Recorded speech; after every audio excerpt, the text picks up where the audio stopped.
রোহিঙ্গাদের বাংলাদেশে আশ্রয় নেওয়ার নবম বার্ষিকী আজ। গত ৯ বছরেও নিশ্চিত হয়নি কবে তারা নিজ দেশে ফিরতে পারবেন। উল্টো কক্সবাজারের রোহিঙ্গা ক্যাম্প জুড়ে চলছে অস্থিরতা আর রক্ত ঝরার গল্প। স্থানীয় বাসিন্দারাও চান দ্রুত এই সমস্যার সমাধান হোক। কামরুল ইসলাম মিন্টুর প্রতিবেদনে বিস্তারিত। ওপারে মিয়ানমার, এপারে বাংলাদেশ, মাঝখানে চিরচেনা নাফনদী। এপার থেকে ওপারের দূরত্ব কেবল ৪৫ মিনিটের নদীপথ। স্থলপথে কোথাও দূরত্ব মাত্র কয়েক পা। চোখ মেললে বহু রোহিঙ্গা দেখতে পান ফেলে আসা সে ভিটে মাটি, অথচ আপন ঘরে ফিরতে পারেন না ১৩ লাখ রোহিঙ্গা, যারা সামরিক জান্তার নিপীড়নে দেশ ছেড়ে ঠাঁই নেন বাংলাদেশে। রোহিঙ্গাদের আক্ষেপ, বিশ্ববাসী তাদের কথা ভুলে যাচ্ছে, তাদের খাদ্য সহায়তা কমে গেছে, স্বদেশে ফেরানোর প্রতিশ্রুতিও দিন দিন ফিকে হয়ে আসছে। যারা যদি বর্মার মাঝে ফরেনার উদ্যোগী গিলে তারা রাইট হনে দিব, এখন হদ্দিন বাদে বাজে আবার লড়াইব, ওনারা ভিডিওটা আবার ফুরিব। এই জাতি এবার টাইটেল দিয়ে জাতি, এবার আইডেন্টিটি দিয়ে জাতি, এবার নাম দিয়ে রোহিঙ্গা জাতি, রোহিঙ্গা মুসলিম আর কানোর বাসিন্দা। এবছরের ৬০ বছরের আগর ৮০ বছরের আগর ধর আর কানো মা বসবাস করতে কমিবা। রোহিঙ্গা সমস্যা সমাধানে কাজ করেন এমন বিশেষজ্ঞরা বলছেন, মিয়ানমার সরকার চাপে পড়ে রোহিঙ্গাদের ফেরত নেবার কথা বলে প্রতি বছর, কিন্তু আবার নানা অজুহাতে পিছিয়ে যায়। কারণ আরাকান এখনও আরাকান আর্মির নিয়ন্ত্রণে, সেখানকার পরিবেশ অশান্ত। ওইখানে আনটিল সেফ জোন ডেভেলপ করার না পর্যন্ত আমরা এখনো বলতে পারবো না যে কবে রোহিঙ্গাদের ফেরত নিয়ে যাবে। বাংলাদেশ সরকার সদিচ্ছা থাকলে হবে না, এইখানে আরাকান আর্মি বা মায়ানমারের একটা সদিচ্ছাও থাকতে হবে। এই সদিচ্ছা জায়গাটা তৈরি করার জন্য সরকার যেটা করতে পারে সেটা হচ্ছে যে কভার ডিপ্লোমেসিকে এনকারেজ করতে পারে। মিয়ানমারের জায়গা থেকে এক ধরনের অসহযোগিতা এবং মিয়ানমারের জায়গা থেকে এক ধরনের সদিচ্ছার অভাব, আন্তরিকতার অভাবের কারণে মিয়ানমারে কোনো রোহিঙ্গা ফেরত যায় না। বাংলাদেশের শরণার্থী ত্রাণ প্রত্যাবাসন কমিশনারও রোহিঙ্গা সংকট সমাধানের কোনো পথ দেখছেন না এখনই। রোহিঙ্গারা কেন আসছে? তারা তো আসছে প্রাণের ভয়ে, যান বাঁচানোর জন্য বাংলাদেশে আশ্রয় নিয়েছে। তো যেইখান থেকে এসেছে সেইখানে তো পরিস্থিতি এমন হয়নি যে তারা ফেরত গিয়ে ওখানে নিরাপদে থাকবে, সেরকম তো হয়নি। আর কক্সবাজারের সচেতন মানুষেরা জানান, দীর্ঘদিন একটি ক্যাম্পে বসতির কারণে সংঘর্ষ বাড়ছে, সৃষ্টি হচ্ছে নতুন সন্ত্রাসী গোষ্ঠী, নতুন নতুন অপরাধ সৃষ্টি হচ্ছে ক্যাম্পে। কামরুল ইসলাম মিন্টু, ৭১, কক্সবাজার। দিনটির নানা আয়োজনের খবর জানাতে কক্সবাজার থেকে যুক্ত হচ্ছেন সহকর্মী তারেক হায়দার।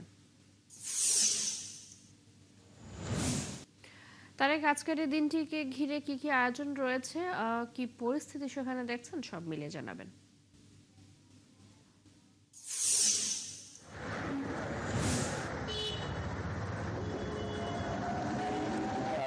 আজকে হচ্ছে সেই 2017 সালের 25 আগস্টের দিবসটি পালন করা হচ্ছে। রোহিঙ্গা ক্যাম্পের 4 নম্বর রোহিঙ্গা ক্যাম্পের একটি ফুটবল মাঠে খাদানা জনসভা রয়েছে। 2017 সালের 25 আগস্ট আজকের এই দিনে মূলত মিয়ানমারের বেশ কয়েকটি পয়েন্ট, অর্থাৎ বাংলাদেশ মিয়ানমার সীমান্তের টেকনাফ বেশ কয়েকটি পয়েন্ট থেকে হলে রোহিঙ্গা এসেছিল এবং 2017 সালের 25 আগস্টের পরে বেশ কয়েকটি মাসে 8 লাখেরও বেশি রোহিঙ্গা কক্সবাজারে আশ্রয় নিয়েছে এবং গেল 2-1 বছরে আরও প্রায় 2 লাখের বেশি রোহিঙ্গা কক্সবাজারের 35 রোহিঙ্গা শিবিরে আশ্রয় নিয়েছে। ফলে এখন পর্যন্ত 13 লাখের কাছাকাছি রোহিঙ্গা কক্সবাজারের টেকনাফ এবং উখিয়ার 33টি আশ্রয় শিবিরে আশ্রিত আছে। আজকে যে দিবসটি তারা পালন করছে সেটি হচ্ছে 2017 সালের 25 আগস্টের সে গণহত্যা দিবস। আজকের এই দিনটিতে সেই সময়ের মিয়ানমার সরকারের দমন নিপীড়নে তাদের স্বজনরা যারা নিহত হয়েছেন, শহীদ হয়েছেন, তাদের আত্মার মাগফিরাতে দেওয়া হবে, মোনাজাত হবে এবং এ নিয়ে কক্সবাজারের উখিয়ার রোহিঙ্গা ক্যাম্পের 4 নম্বর রোহিঙ্গা ক্যাম্পের ফুটবল মাঠের মতো বিশাল সমাবেশের ডাক দেওয়া হয়েছে এবং সেখান থেকে তারা টেকসই একটি প্রত্যাবাসন সহ তাদের যে ত্রাণ সহায়তা কমে যাওয়া এবং তাদের যে তহবিল কমে যাওয়া সব কিছু নিয়ে তারা হয়তো দাবি তুলবেন এবং দীর্ঘ 9 বছর ধরে তারা এই দাবি তুলে আসছেন এবং তারা বলছেন যে 9 বছর তাদের আশ্রিত এই জীবন শেষ করে তারা তাদের নিজের দেশে ফিরতে চায় এবং সেই টেকসই যে প্রত্যাবাসন থেকে তখন হচ্ছে আজকের এই দিনে তারা আবারও নতুন করে দাবি তুলতে চায় এবং বিশেষ করে আবারও সেদেশের মিয়ানমারের রাজ্যগুলিতে আকানামনি দখলে নিয়েছে এবং দখলে নেওয়ার ফলে নতুন করে যে প্রত্যাবাসন যেটি আলোচনা চলছে সেটি আবারও থমকে যাচ্ছে। চৈতি। তারেককে ধন্যবাদ আপনাকে। আমাদের সাথে কক্সবাজার থেকে যুক্ত ছিলেন সহকর্মী তারেক হায়দার। রোহিঙ্গাদের সম্মানজনক, নিরাপদ ও টেকসই প্রত্যাবাসন নিশ্চিত করতে আন্তর্জাতিক ও আঞ্চলিক ফোরামগুলোতে কূটনৈতিক চাপ তৈরির চেষ্টা অব্যাহত রয়েছে বলে জানালেন পররাষ্ট্র সচিব আসাদ আলম সিয়াম। সোমবার কক্সবাজারে শরণার্থী ত্রাণ ও প্রত্যাবাসন কমিশনারের কার্যালয়ের সম্মেলন কক্ষে আয়োজিত গোল টেবিল আলোচনায় এসব কথা বলেন তিনি। পররাষ্ট্র সচিব বলেন, বিশ্বের বিভিন্ন প্রান্তে যুদ্ধ, সংঘাত ও নানা মানবিক বিপর্যয়ের মধ্যেও রোহিঙ্গা সংকটকে আন্তর্জাতিক অঙ্গনে তুলে ধরা হচ্ছে। আলোচনা শেষে রোহিঙ্গা সংকট ও শরণার্থীদের জীবনচিত্র নিয়ে ফটো এক্সিবিশনের আয়োজন করা হয়।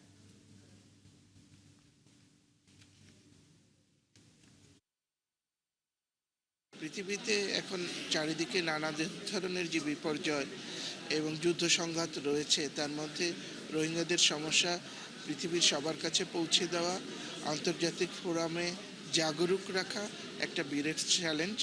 আমরা কূটনৈতিকভাবে বিভিন্ন আঞ্চলিক এবং আন্তর্জাতিক ফোরামে রোহিঙ্গাদের কথা তাই বারবার বলি, রোহিঙ্গাদের যেন একটি সম্মানজনক এবং সাস্টেইনেবল, ডিগনিফাইড রিপ্যাট্রিয়েশন করা, প্রত্যাবাসন করা সম্ভব হতে পারে। সেই জন্য আমরা বিভিন্ন ধরনের কূটনৈতিক চাপ বিভিন্ন ধরনের ফোরামের মাধ্যমে তৈরি করার চেষ্টা করি। জ্বালানি তীব্র সংকটে দেশে প্রায় 1850 বস্ত্রকলের অর্ধেকই এখন বন্ধ। এভাবে চলতে থাকলে বাকিগুলো দ্রুত বন্ধ হবে বলছে বস্ত্রকল মালিকদের সংগঠন বিটিএমএ। অন্যদিকে গার্মেন্টস মালিকরাও বলছেন, দিনের বেশিরভাগ সময় বিদ্যুৎবিহীন হয়ে বন্ধ থাকছে কারখানার উৎপাদন। এমন যখন পরিস্থিতি, তখন জ্বালানি নিয়ে সরকারের মন্ত্রীদের এক এক সময় এক এক ধরনের বক্তব্যে ক্রেতা প্রতিষ্ঠানগুলো ক্রয়াদেশ দেওয়া নিয়ে অনিশ্চয়তা ভুগছে। জাহিদুল ইসলামের রিপোর্ট।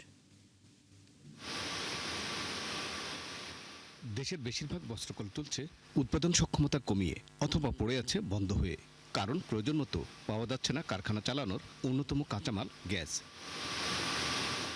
এই খাতের উদ্যোক্তারা বলছেন, এরপরও দিতে হচ্ছে শ্রমিকের মজুরি এবং ব্যাংক ঋণের চড়া সুদ। অথচ কবে নাগাদ জ্বালানি সমস্যার সমাধান হবে সেটি নিয়েও তৈরি হয়েছে ধোঁয়াশা। বিটিএমএতে ধরেন 1850টি ফ্যাক্টরি আছে, 900টি বন্ধ। আজকের যদি হিসাব টান দেন, আমার মনে হয় এটার সংখ্যা আরও বেশি। ব্যাংকে সময় মতো টাকা আমি দিতে পারি না, আমার লোন ঋণ খেলাপি হচ্ছে।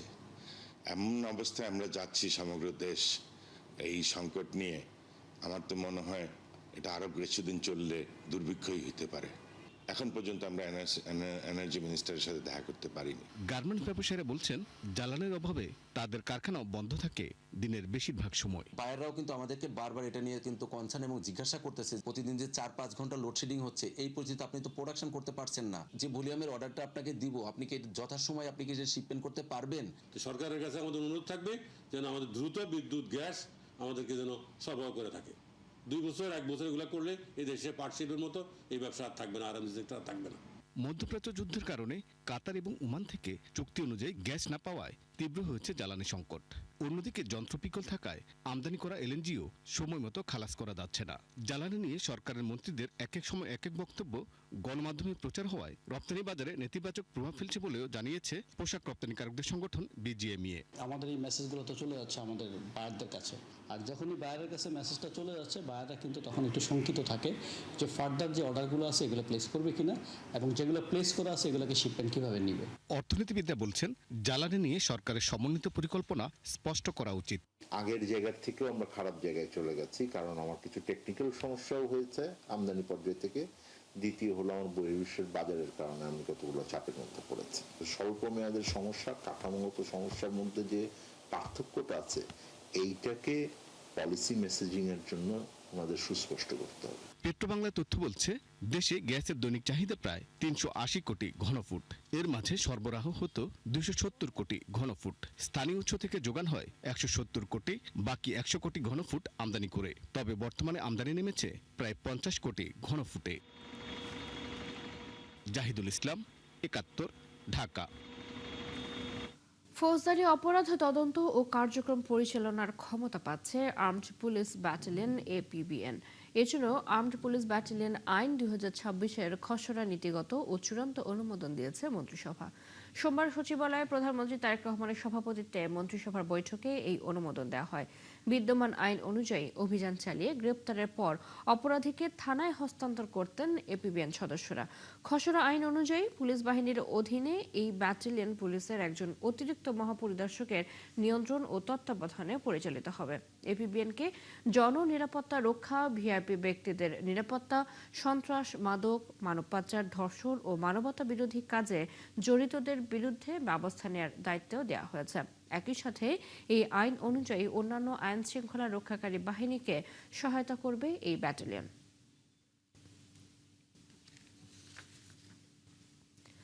আগামী 5 সেপ্টেম্বর ঢাকা চট্টগ্রাম সহ 4 রুটে লং মার্চ নিয়ে 11 দলীয় ঐক্য কোনো সংখ্যা দেখছে না বলে জানিয়েছেন জামায়াতে ইসলামের সেক্রেটারি জেনারেল মিয়া গোলাম পরওয়ার। সোমবার সন্ধ্যায় পুলিশ হেডকোয়ার্টার্সে আইজিপির সাথে আলোচনা শেষে 11 দলীয় জোটের পক্ষ থেকে একথা জানান তিনি। এ সময় তিনি বলেন, গণভোটের গণরায় বাস্তবায়নকে প্রাধান্য দিয়েই এই লং মার্চ হবে। এতে জনগণের ব্যাপক সাড়া পাচ্ছেন বলেও জানান গোলাম পরওয়ার। এ সময় পুলিশের পক্ষ থেকে নানা পরামর্শ দেওয়া হয়। আগামী 5 সেপ্টেম্বর শাপলা চত্বর থেকে ঢাকা চট্টগ্রাম এবং এরপর ঢাকা রংপুর, ঢাকা খুলনা এবং ঢাকা সিলেটে লং মার্চ অনুষ্ঠিত হবে। এর মধ্যে চট্টগ্রাম, রংপুর ও খুলনায় লং মার্চ সড়ক পথে এবং সিলেটে লং মার্চ রেলপথে অনুষ্ঠিত হবে।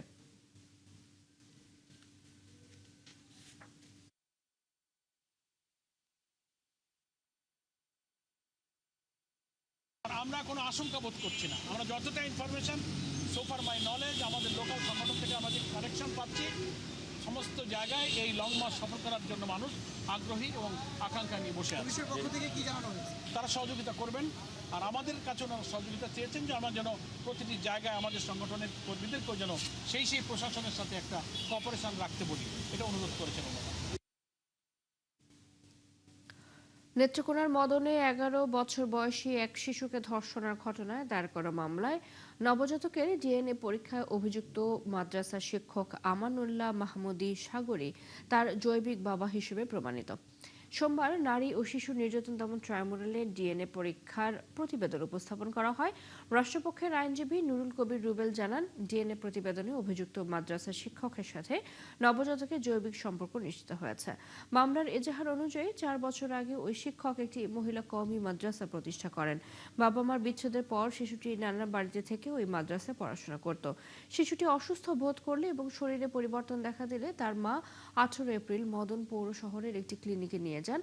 পরীক্ষার পর চিকিৎসকরা শিশুটিকে অন্তঃসত্ত্বা বলে জানান। এই ঘটনায় 23 এপ্রিল শিশুটির মা বাদী হয়ে ওই মাদ্রাসা শিক্ষকের বিরুদ্ধে মামলা করেন। 6 মে ময়মনসিংহের গৌরীপুর থেকে র্যাব তাকে গ্রেপ্তার করে। এদিকে শিশুটিকে আদালতের নির্দেশে সিলেটের একটি সেফ হোমে পাঠানো হলে সেখানে 2 জুলাই একটি কন্যা শিশুর জন্ম দেয়। পরে আদালতের নির্দেশে 28 জুলাই নবজাতকের ডিএনএ সংগ্রহ করে সিআইডি।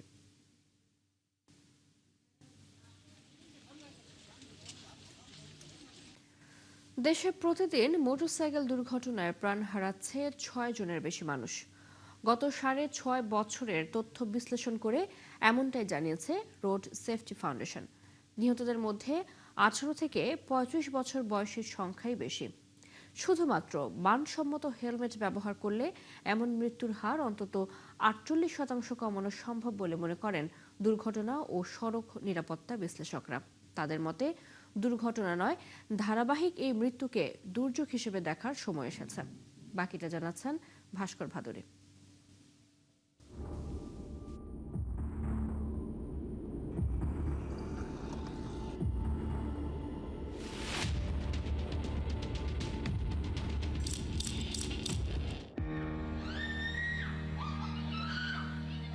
একটি মোটরসাইকেল আর কয়েক সেকেন্ডের অসতর্কতা, কখনো নিয়ন্ত্রণ হারিয়ে কখনো মুখোমুখি সংঘর্ষে ঝরে যাচ্ছে জীবন, আর সাথে সাথেই নিঃস্ব হচ্ছে এক একটি পরিবার। সড়কের এই মৃত্যুগুলো হয়তোবা গ্রাফিক্যাল কিছু সংখ্যা, কিন্তু যার যায় সেই বোঝে। দেশে নিবন্ধিত মোট মোটরযানের প্রায় 71% মোটরসাইকেল। রোড সেফটি ফাউন্ডেশনের পরিসংখ্যান বলছে 2020 সালে মোটরসাইকেল দুর্ঘটনায় মৃত্যু হয়েছে 1381 জনের। 2024 সালে দুর্ঘটনার সংখ্যা কিছুটা কমে নিহতের সংখ্যা দাঁড়ায় 2761 জনে। 2025 সালে এই সংখ্যা দাঁড়ায় 3000-এরও বেশি। আর 2026 সালের প্রথম 6 মাসেই মোটরসাইকেল দুর্ঘটনায় প্রাণ গেছে মোট 1311 জনের। সবচেয়ে বেশি মোটরসাইকেল অ্যাক্সিডেন্ট হচ্ছে আঞ্চলিক মহাসড়কে, যেখানে ট্রাফিক নিয়ম মানার বালাই নেই বললেই চলে। রাজধানীতে মোটরসাইকেল দুর্ঘটনার সংখ্যাও চোখে পড়ার মতো। দুর্ঘটনার কারণ বিশ্লেষণে দেখা যায় ভারী যানবাহনের চাপায় বেশি দুর্ঘটনা ঘটছে। মোটরসাইকেলকে চাপা দেবার ক্ষেত্রে এগিয়ে আছে বাস ও ট্রাক। গত 6.5 বছরে ভারী যানবাহনের ধাক্কায় প্রাণ গেছে 6314 জন মোটরসাইকেল আরোহীর, আর নিয়ন্ত্রণ হারিয়ে প্রাণ গেছে মোট 5497 জনের। অনেক দেশ মোটরসাইকেলকে অ্যাব্রাপ্টলি বাড়তে দিয়ে এখন সমস্যায় পড়েছে, নিয়ন্ত্রণ করতে পারছে না, অনেকে নিয়ন্ত্রণ করার উদ্যোগ নিয়েছে, বাট সেই জায়গা থেকে আমরা দেখেও শিখছি না, আমরা কিন্তু তাকে বাড়তেই দিচ্ছি। মোটরসাইকেল কোম্পানির মাধ্যমে একটা বেশ বড় সংখ্যা কর্মসংস্থান তৈরি হচ্ছে, 5-7 হাজার কোটি টাকার রাজস্ব আসছে, কিন্তু আমার তো 15,000 কোটি টাকার মানব সম্পদের ক্ষতি হচ্ছে, সেদিকে আমরা গা করছি না। দুর্ঘটনার শিকার 58% বয়স মাত্র 13 থেকে 35 বছরের মাঝে, অর্থাৎ যারা কর্মক্ষম জনগোষ্ঠীর একটি বড় অংশ। বিশেষজ্ঞরা বলছেন মানসম্পন্ন হেলমেট থাকলে দুর্ঘটনায় মৃত্যুর ঝুঁকি প্রায় 48% পর্যন্ত কমতে পারে। প্রকৃত চিত্র আরও বেশি, কারণ মোটরসাইকেল দুর্ঘটনায় যখন স্পটে যারা মারা যাচ্ছে তাদের তথ্যগুলো গণমাধ্যম নিচ্ছে এবং পুলিশও সেটা তালিকাভুক্ত করছে, কিন্তু যারা হাসপাতালে আহত হয়ে হাসপাতালে চিকিৎসাধীন অবস্থায় মারা যাচ্ছে 5 দিন 7 দিন 10 দিন পরে, সেই তথ্য তার গণমাধ্যমে আসছে না। মোটরসাইকেল দুর্ঘটনা কমে না, কারণ এটার সংখ্যাটাই বেশি। প্রতি 100টা ভেহিকেলের মধ্যে 65টা ভেহিকেল হচ্ছে মোটরসাইকেল। তার মানে এদের মৃত্যুর হার ডেফিনেটলি দুর্ঘটনার হারও বেশি, মৃত্যুর হার বেশি হবে। 1 2 হচ্ছে যে ঠিকমতো হেলমেট পরে না, ফলে দুর্ঘটনা ঘটলে মানে সিআরটি মাত্রাটা বেশি। বিশেষজ্ঞদের মতে শুধু দুর্ঘটনার পর অভিযান চালিয়ে কিংবা কয়েকদিনের প্রচারণায় এমন মৃত্যুর মিছিল থামানো সম্ভব নয়। মোটরসাইকেল হয়তো আমাদের দ্রুত গন্তব্যে পৌঁছে দেয়, কিন্তু নিরাপত্তা না থাকলে সেই দ্রুততাই হয়ে ওঠে মৃত্যুর কারণ। গত 6.5 বছরে প্রায় 16,000 মানুষের প্রাণহানি একটি বিষয় কিন্তু পরিষ্কার করেছে, তা হলো এই মৃত্যুগুলোর প্রধান কারণ দুর্ঘটনা নয়, বরং নিরাপত্তা সংকট। আর কত মানুষের মৃত্যু হলে সড়কের এই নিরাপত্তা সংকটকে দুর্যোগ হিসেবে বিবেচনা করা হবে, তাই এখন দেখার বিষয়। ভাস্কর ভাদুরী, 71, ঢাকা। চলছে সংবাদ সংযোগ, সরাসরি সংবাদে অনুষ্ঠান দেখতে চোখ রাখুন 71 ফেসবুক পেজে, সাবস্ক্রাইব করুন 71 ইউটিউব চ্যানেল, থাকুন 71 সাথে।